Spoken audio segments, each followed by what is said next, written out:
বাংলাদেশের জুলাই গণঅভ্যুত্থান দিবস উদযাপনের খবর উঠে এসেছে আন্তর্জাতিক গণমাধ্যমগুলোতে। রয়টার্স, আল জাজিরা সহ বিভিন্ন সংবাদ মাধ্যম গুরুত্ব দিয়ে প্রচার করেছে জুলাই গণঅভ্যুত্থানের নানা ঘটনা। বান্ডেল থাকলে প্রতি সেনমানিতে টাকা বাঁচবে।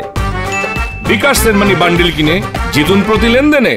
ব্রিটিশ বার্তা সংস্থা রয়টার্সের প্রতিবেদনে বলা হয়, ছাত্রদের নেতৃত্বে বিক্ষোভের পর সাবেক প্রধানমন্ত্রী শেখ হাসিনার পালিয়ে যাওয়ার 1 বছর পালন করছে বাংলাদেশ।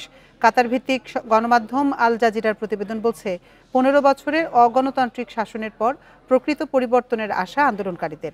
এছাড়া তুর্কি সংবাদ মাধ্যম আনাদুলু এজেন্সি বিশ্লেষণধর্মী প্রতিবেদনে বলা হয়, হাসিনার পতনের পর পররাষ্ট্রনীতিতে ভারসাম্য আনছে বাংলাদেশ।